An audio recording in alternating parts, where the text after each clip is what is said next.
Hello everyone. आप सभी लोगों का आपका अपने इस यूट्यूब चैनल पर स्वागत है। आज हम लोग बात करेंगे, देखो, प्रॉपर्टीज ऑफ आर्ग्यूमेंट की। ठीक है।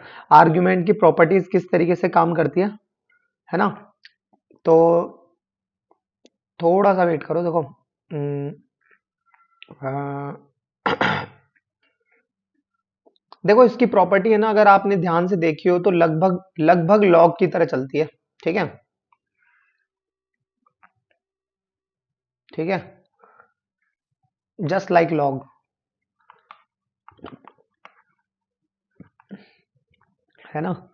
बट लॉग होता नहीं है ये, है ना। कहीं आप लॉग की तरह ही ले लो। देखो, जैसे मैं याद दिलाना चाहूंगा, लॉग ए इंटू बी क्या होता है। एक बार बेस नहीं लगा रहा मैं, लॉग ए प्लस लॉग बी होता है। और लॉग ए अपॉन बी क्या होता है, लॉग ए माइनस लॉग बी होता है, माइनस लॉग बी। लॉग ए की होल पावर एन क्या होता है, एन लॉग ए होता है। वही चीज इसमें देखो, argument of Z one dot Z two equal to argument of Z one plus argument of Z two. ये two N pi add plus minus है, इसके बारे में भी अभी समझाऊंगा क्या है। आर्ग्यूमेंट ऑफ जेड वन की पावर एन, तो ये तो कितने की भी हो, इसको इसी तरीके से लिखना है आपको। ठीक है। और argument of Z one upon Z two को argument of Z one minus argument of Z two. और ये बार वाला कॉन्सेप्ट क्या है, ये एक बार बता देता हूँ, देखो। अ,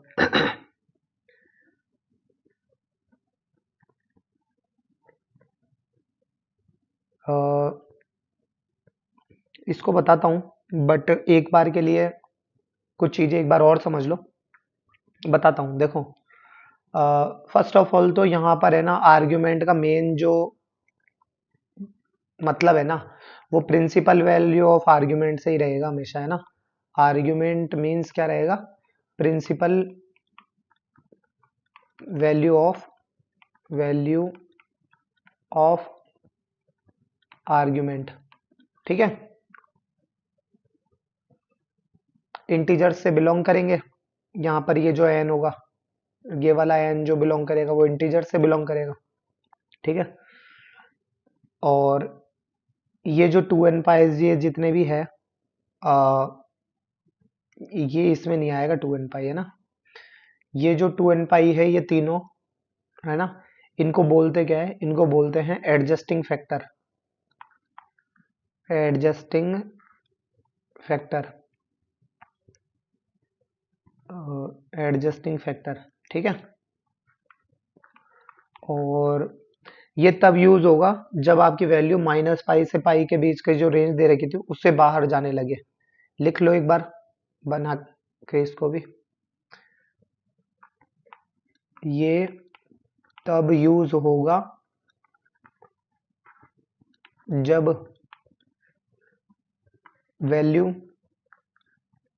minus open bracket minus pi से पाई क्लोज ब्रैकेट से बाहर जाने लगे, से बाहर जाने लगे।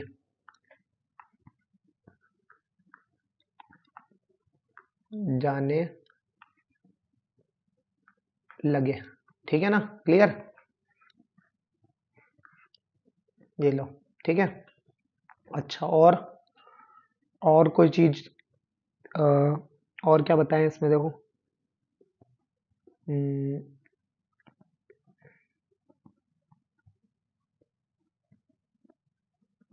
किसी भी एक चीज देखो आप, जो अब ये फोर्थ पॉइंट के लिए बता रहा हूँ, है ना, कि अगर मैं एक्स एक्सिस की पॉजिटिव डायरेक्शन में मान लो कोई भी जेड सोचता हूँ, ये, तो ये जो इसका जो जेड बार होगा, यानी इसका जो कॉम्प्लेक्स नंबर होगा, वो जाहिर सी बात है यहाँ पे कहीं पे होगा।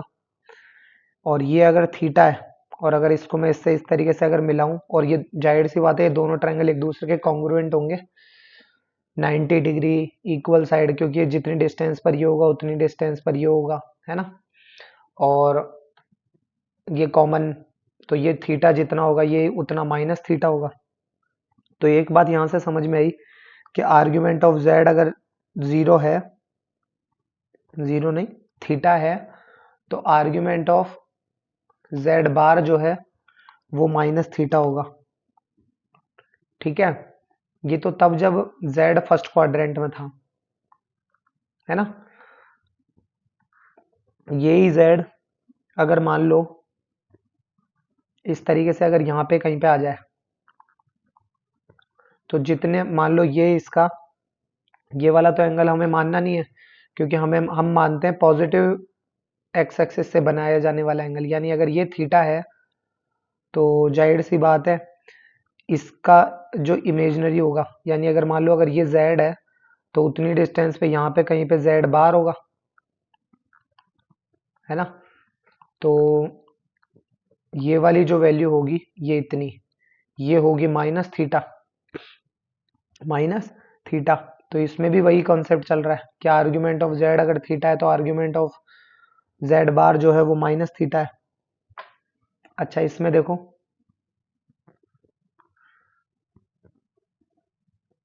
अगर यहाँ पर नेगेटिव एक्स एक्सिस के ऊपर ही अगर कोई पॉइंट आ जाए, चाहे तो वो जेड हो या जेड बार हो, है ना, तो उससे बनाया जाने वाला एंगल ये कितने डिग्री का होता है, ये होता है argument of Z is equal to pi, और argument of Z bar is equal to ये भी पाई ही रहेगा, क्योंकि इसका भी इतना ही रहेगा, है ना।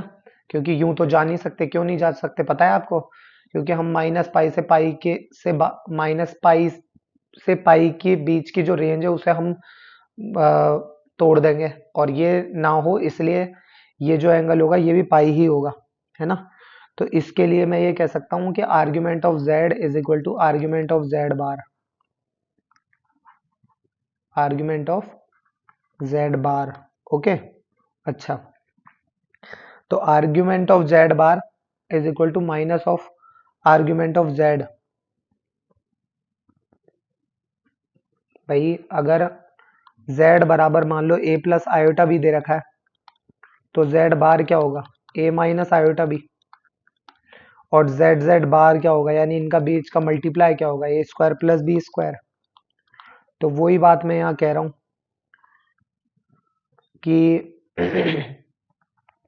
अगर किसी का argument of Z bar is equal to minus of argument of Z, लिख सकता हूँ मैं उसको, नहीं है समझ में कैसे। भाई इनका अगर मैं एडिशन करता हूँ तो कितना आएगा, जीरो आएगा, जेड का आर्ग्यूमेंट और जेड बार का आर्ग्यूमेंट, राइट। ये थीटा और माइनस थीटा ही तो आ रही है, तो ये हो गया। अब इसे क्या कह सकता हूं मैं, देखो इसे argument of Z bar plus argument of Z is equal to zero, या फिर मैं इसे ये भी कह सकता हूँ कि argument of Z Z bar is equal to zero, या फिर मैं इसे ये भी कह सकता हूँ कि argument of Z Z bar क्या होता है, ए स्क्वायर प्लस बी स्क्वायर, यहाँ पे वैल्यू निकाली है देखो, इज इक्वल टू जीरो।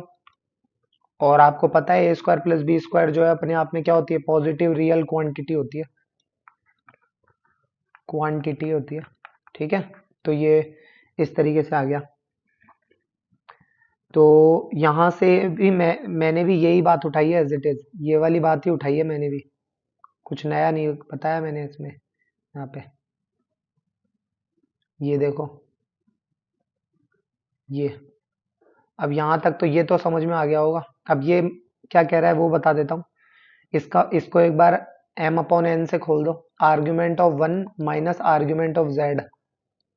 अब एक का आर्ग्यूमेंट क्या होता है, ये पॉइंट जाहिर सी बात है क्या होगा, 1,0 1,0, और 1,0 कहाँ होता है, एक्स एक्सिस पर। तो इसके साथ बनाया जाने वाला एंगल कौन सा होगा, अगर वो भाई ये है मान लो, तो ये यहाँ पे ही कहीं पे होगा 1,0, एक्स पे 1 वाई पे 0, तो उसका इसी एक्सिस के साथ बनाया जाने वाला एंगल कौन सा होगा, 0 डिग्री का होगा। क्या होगा, 0 डिग्री, दैट्स वाई इसकी वैल्यू 0। और ये माइनस का लॉग, सॉरी लॉग नहीं आएगा, ये आर्ग्यूमेंट आएगा, है ना।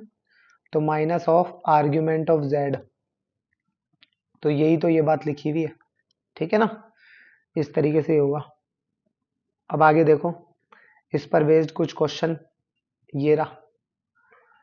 If argument of z1 equal to this, argument of z2 equal to this, then find the value of following. तो अब इसके लिए क्या करें, देखना ध्यान से सॉल्यूशन इसका फर्स्ट वाले का, कि argument of twice of z1 dot z2 is equal to argument of twice of z1।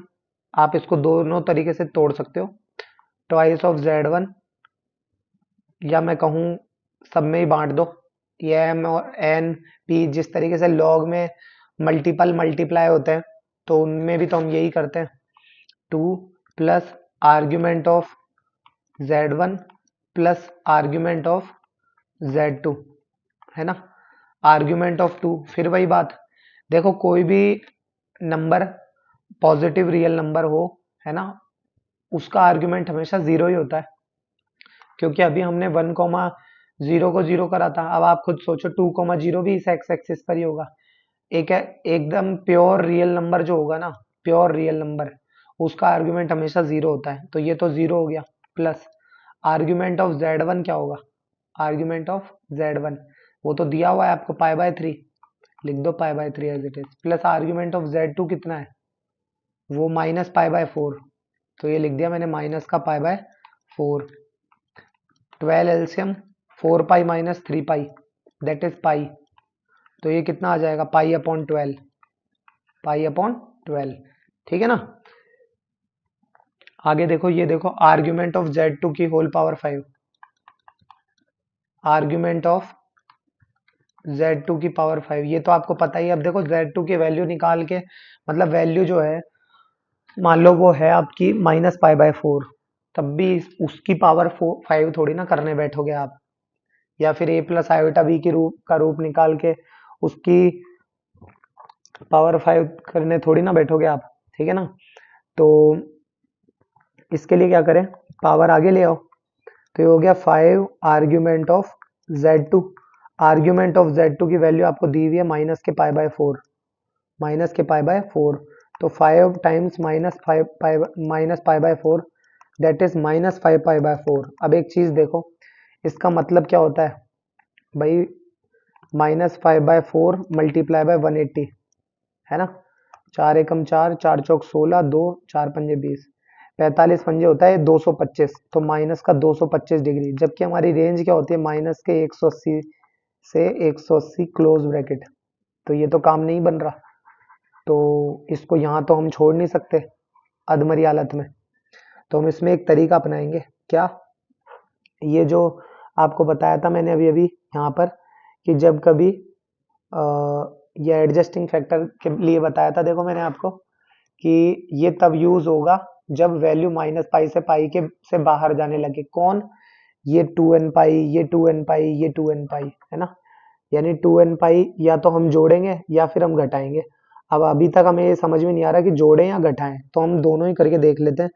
जिनसे हमारी वैल्यू आएगी वो हम अपनी बात रख देंगे उसमें। देखो ध्यान से क्या कह रहा हूं मैं, पहले तो ये देखो, ये माइनस का 225 डिग्री है ना, ये होता कहाँ होगा, ये माइनस का 225 डिग्री होता कहाँ होगा, तो ये हो गया यहाँ पर, और यहाँ पे कहीं पे हो गया मान लो ये, है ना, माइनस का 225 डिग्री, 180 तो इतना हो ही गया माइनस का, और इससे और ऊपर जाएंगे 45 डिग्री, तो 225 डिग्री आ जाएगा, राइट।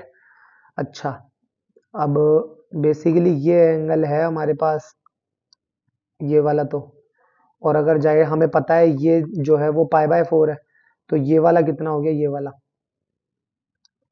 तो 360 में से 225 लेस कर दो तो बचे 135, सही है ना,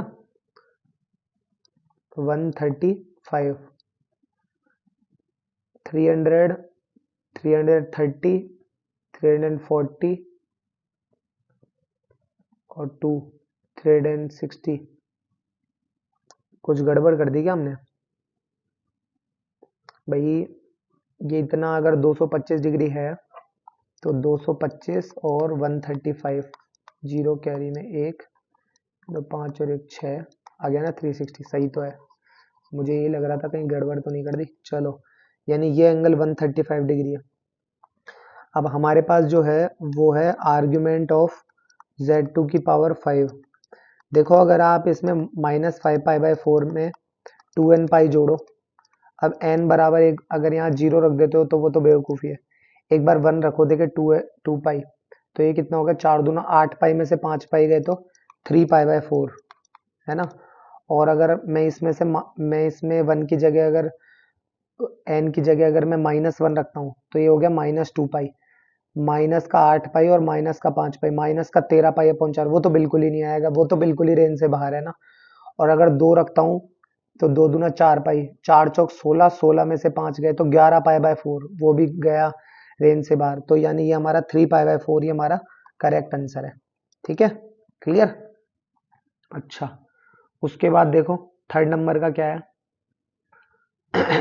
थर्ड नंबर हमारे पास क्या कह रहा है,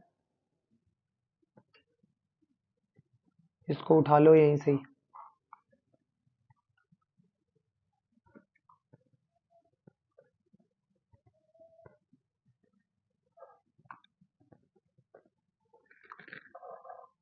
देखो इसमें क्या करें,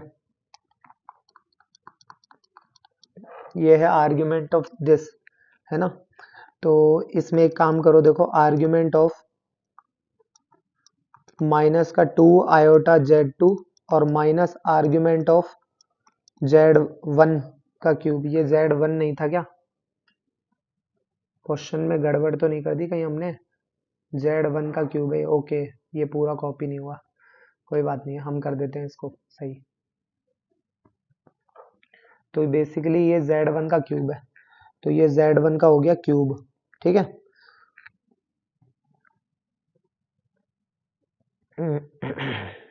Z1 का हो गया क्यूब, ये लो Z1 का हो गया क्यूब। अब इसमें क्या करें कि अब देखो दो लोग हैं इसमें और दोनों अपनी तरीके से अलग अलग दिमाग चलाते हैं। एक व्यक्ति तो ये कहता है कि argument of -2 plus argument of Z, वो sorry iota, plus argument of Z2 और माइनस ये पावर आगे ले आओ 3 टाइम्स आर्ग्यूमेंट ऑफ Z1। ठीक है, अब इसमें थोड़ा और एक व्यक्ति -2 आयोटा का साथ में ले लेता है एंड ऑल, बाकी के काम करता है। तो अब इसमें negative value of any number है ना, वो अभी अभी हमने देखा था कि उसकी जो आर्ग्यूमेंट ऑफ Z उसका जो होता है argument of any real negative number, negative real number है ना, वो तो क्या होता है भाई, कोई भी ये है मान लो -2 प्लस आयोटा है या जो कोई भी ये नंबर है जिसका x रियल पार्ट जो है वो नेगेटिव है, जाहिर सी बात है वो यहाँ पे कहीं पे होगा। और अगर ये माइनस ये जो लिखा हुआ है इसका मतलब तो -2 + 0 है, वो यहाँ है। पॉजिटिव एक्स एक्सिस के साथ जो इसका जो एंगल बनता है वो बेसिकली बनता है पाई। क्या बनता है, पाई। तो इज इक्वल टू ये तो हो गया pi plus argument of iota. अब आयोटा के लिए क्या करें, आर्ग्यूमेंट ऑफ आयोटा के साथ होता है π/2। कितना होता है, π/2। एक्स एक्सिस की भाई इसे क्या लिखेंगे, इसे लिखेंगे 0 प्लस आयोटा। ये जो एंगल बन रहा है ये क्या बन रहा है, पॉजिटिव का π/2 ही तो बन रहा है, पॉजिटिव का π/2। तो देखो बन गया π/2, π/2। ठीक है, और आर्ग्यूमेंट ऑफ Z2, वैसे तो ये आर्ग्यूमेंट ऑफ Z2 तो दिया हुआ है ना मुझे -π/4 और Z1 है π/3, तो ये तो हो गया कितना π/4 माइनस का π/4 और minus 3 times of argument of Z1 that is π/3। ये 3 से 3 गया, इस माइनस पाई से ये प्लस का पाई गया, π/2 और में से भी π/4 गया, तो यहाँ बचा हमारे पास π/4। और एक व्यक्ति क्या करता है कि -2 आयोटा को पहले साथ में ले लेता है इस जगह पर, है ना, और आर्ग्यूमेंट ऑफ Z2 और आर्ग्यूमेंट ऑफ Z3, इससे भी आंसर आएगा बट बहुत ज़्यादा लंबे चौड़े तरीके से आएगा। आप तो ये आंसर को चिपकाओ और अपना काम बनाओ, फालतू में परेशान होने की आवश्यकता नहीं है। अब ये देखो प्रॉपर्टीज ऑफ कॉन्जुगेट क्या होते हैं, कॉन्जुगेट की क्या क्या प्रॉपर्टीज होती है, ठीक है। Symbol used for conjugate, conjugate के लिए कौन कौन से सिंबल यूज होते हैं पहले तो ये देखो। तो कॉन्जुगेट के लिए सिंबल वैसे तो मैंने एक बार पहले बता रखा है, जेड बार होता है, जेड डैश होता है और जेड की पावर सी होता है, ठीक है। Z double bar equal to Z. Example के तौर पर देखो एक बार, देखो एग्जाम्पल क्या कह रहा हूं मैं, देखना। एग्जाम्पल के तौर पर है 3 प्लस आयोटा और 1 माइनस 2 आयोटा, ठीक है। इसके ऊपर पहले तो पूरे पे एक बार बार लगा दो, ठीक है, और फिर से एक बार बार लगा दो, या फिर इसको तो ऐसे ही देख लो, चलो लो, ये कोई z था, इसके ऊपर बार लगाया तो ये कितना हो जाएगा 3 माइनस आयोटा, और इसके ऊपर एक और बार लगा दिया तो वो कितना हो जाएगा फिर से 3 प्लस आयोटा। तो ये यही तो था जो लेके चले थे, ठीक है। एक ये बहुत ही ज्यादा अच्छा और गोल्डन रूल है ये आपके लिए, बार इज डिस्ट्रीब्यूटिव एवरीवेयर, हर जगह पर बंटता है बार, ठीक है ना। अब कैसे कैसे बटेगा वो आपको एक बार देखना है ध्यान से, ठीक है। देखो जैसे ये है, अरे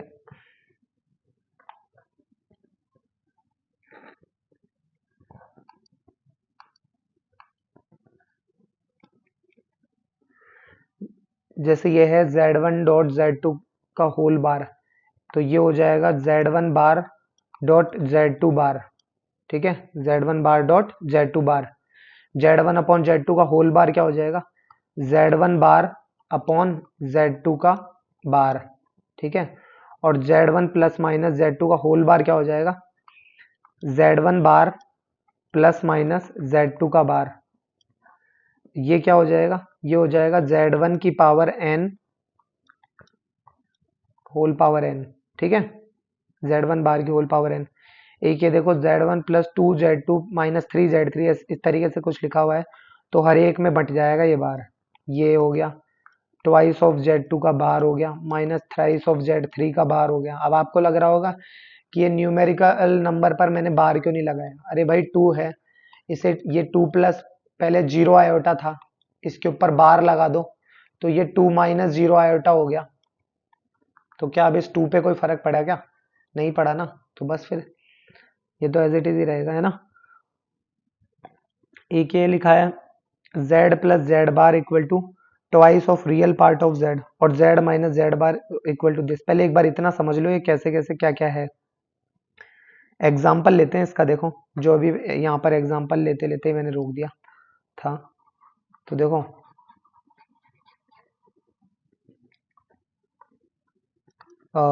3 प्लस आयोटा, ये कोई z है 1 है, और 1 माइनस 2 आयोटा ये कोई z2 है, इसका होल बार है ना। पहले इसे खुद को सॉल्व कर लो, तो देखो 3 एकम 3 माइनस का 6 आयोटा और प्लस का आयोटा, और और ये कितना हो जाएगा 2, और आयोटा स्क्वायर की वैल्यू क्या कितनी होती है, वेट वेट 1 मिनट। अब देखो आयोटा स्क्वायर की वैल्यू कितनी होती है -1, और माइनस माइनस प्लस, तो प्लस का हो जाएगा 2, तो ये कितना हो गया 3, 3 और 2 5, माइनस का 5 आयोटा, है ना। तो 5 माइनस 5 आयोटा आ रही है इसकी वैल्यू। और ये भाई साहब क्या कहते हैं कि हर एक पे बार लगाकर उनका मल्टीप्लाई कर दो, यानी एक तो 3 माइनस आयोटा, भाई इस पर बार लगाऊंगा तो ये यही हो जाएगा, और एक 1 माइनस 2 आयोटा को कर दो 1 प्लस 2 आयोटा, है ना। तो ये कब आया है, ये आया है जब हमने 3 प्लस आयोटा पर भी बार लगाया है और 1 प्लस 2 आयोटा पर भी क्या लगाया है, बार लगाया है, ठीक है। अब इसको करो देखो मल्टीप्लाई, तो ये कितना हो गया 3 एकम 3 और प्लस 6 आयोटा माइनस का आयोटा, माइनस प्लस माइनस, लेकिन आयोटा स्क्वायर की वैल्यू -1, तो -2 आएगा, तो ये हो जाएगा +2। तो 3 और 2 5, प्लस का 5 आयोटा, तो ये यहाँ लिख देते हैं हम 5 और 3 दूना 6। गड़बड़ तो नहीं हो गई कहीं? 5 - 5 आयोटा पर, अच्छा इस पर अभी तो अभी भी इस पर तो अभी भी बार लगा हुआ है ना, तो ये कितना हो जाएगा? ये तो 5 + 5 आयोटा। अब इस पर फिर से आप जब लोगे, इसका नेक्स्ट स्टेप क्या होगा? 5 + 5 आयोटा ही तो होगा, आयोटा को माइनस आयोटा से रिप्लेस कर दिया ना, और this is equal to this. ठीक है, तो ये बात हो गई। एक ये डिवीजन के लिए आप लगा सकते हैं, इन्हीं टर्म्स को एक दूसरे के अपॉन में रख के रेशनलाइज करके करोगे तो पहुंच जाओगे यहां तक। ठीक है,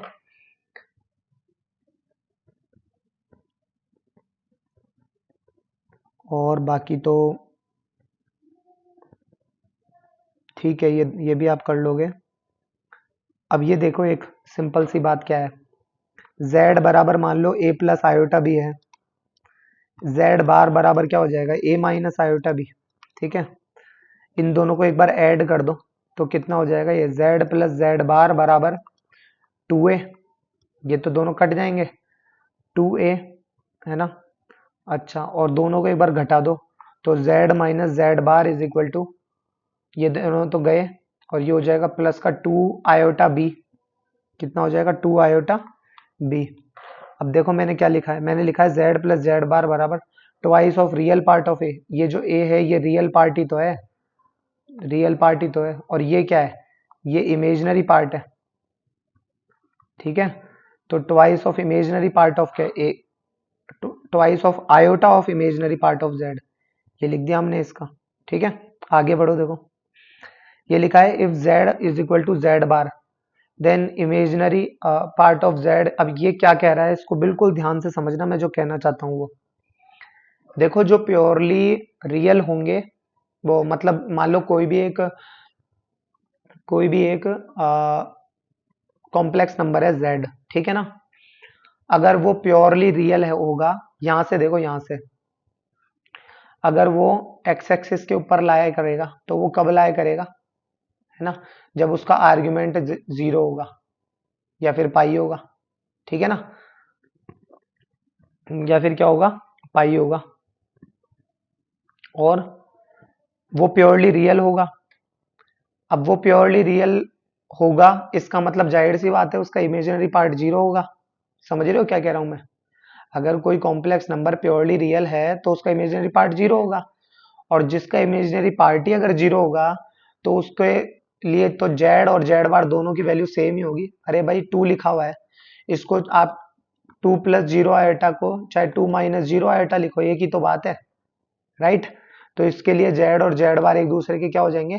बराबर हो जाएंगे। ठीक है, समझ में आया क्या कह रहा हूं मैं?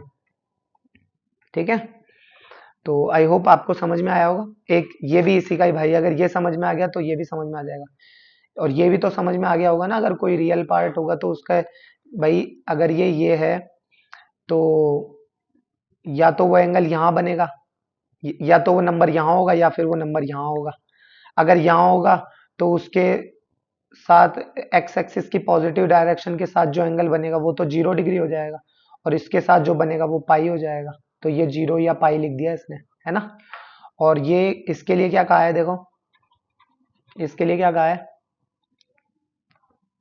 इसको ऐसे समझो, देखो ये कह रहा है कि Z lies on Y axis. अगर कोई जेड जो है, कोई कॉम्प्लेक्स नंबर अगर प्योरली इमेजनरी होगा, अगर कोई क्या होगा? प्योरली इमेजनरी होगा, तो यानी वो जाहिर सी बात है वो या तो यहाँ फिर यहाँ बैठा हुआ है, क्योंकि उसका रियल पार्ट 0 होगा, तो वो वाई एक्सिस पर लाया करेगा, और उसका आर्ग्यूमेंट ऑफ जेड या तो ये होगा दैट इज π/2, या फिर ये होगा दैट इज -π/2। तो यही तो मैंने लिखा है +- π/2। तो उसका रियल पार्ट जेड होगा क्योंकि उसका इमेजिनरी पार्ट कुछ है ना। तो वहां पर जेड और -जेड बार जो है वो बराबर होगा। अगर मान लो जेड बराबर 2 आयोटा लिखा हुआ है तो जेड बार क्या बराबर क्या हो जाएगा? -2 आयोटा।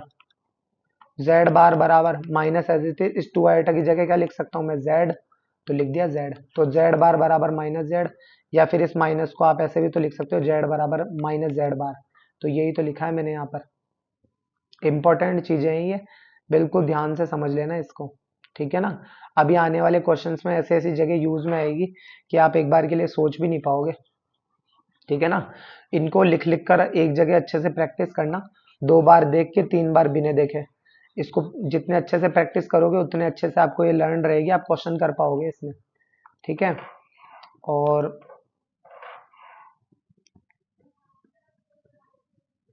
अब ये देखो, if z equal to F of z1 then z bar equal to F of z1 बार।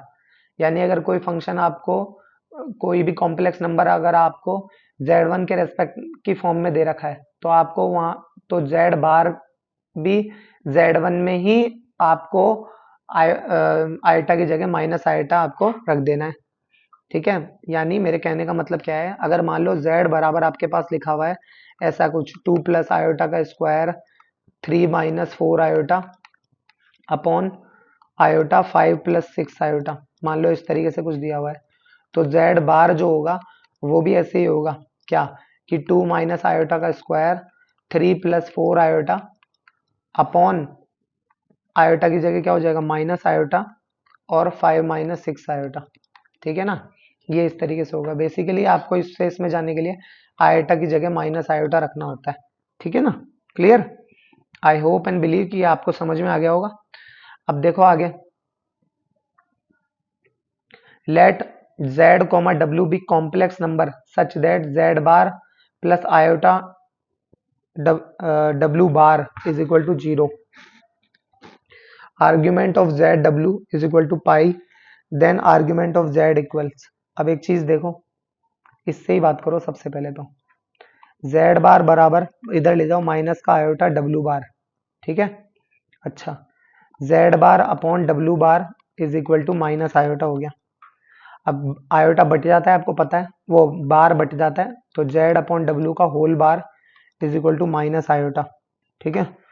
तो z अपॉन w क्या हो जाएगा, आयोटा की जगह माइनस आयोटा रख दो, दैट इज पॉजिटिव आयोटा।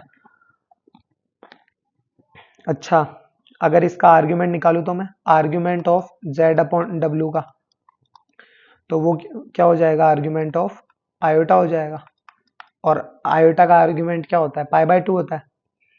तो आर्ग्यूमेंट ऑफ z, इसको खोल दो यहाँ पे, minus argument of w is equal to pi by 2, is equal to pi by 2। और यहां पर एक बात लिखी हुई है, क्या, ये इससे argument of z plus argument of w is equal to pi, ठीक है। तो इन दोनों इक्वेशंस को हम जो है वो सॉल्व करते हैं, तो कोई इशू नहीं है, आप इसको इधर ले चलो, ये लो,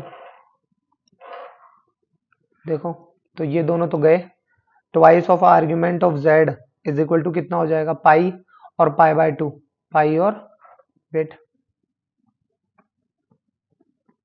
ये लो, twice of argument of z is equal to pi और पाई बाय 2 कितना हो जाएगा, 3 पाई बाय 2। इस 2 को इधर से हटाओ और ये यहां पर इस 2 को बना दो 4, तो ये हो जाएगा 3 पाई बाय 4, कितना हो जाएगा 3 पाई बाय और 4। और ये आपसे आर्ग्यूमेंट ऑफ z ही पूछ रहा था, ये आपसे इस तरीके से होगा ये, तो 3 पाई बाय 4, ऑप्शन सी, ठीक है। अच्छा, अब देखो, या फिर एक काम करते हैं, वेट, चलो अब नेक्स्ट लेक्चर में बताऊंगा मैं आपको प्रॉपर्टीज ऑफ मॉड्यूलस, ठीक है। इनका रिवीजन करना जब तक, ठीक है। मिलते हैं नेक्स्ट लेक्चर में, तब तक के लिए धन्यवाद।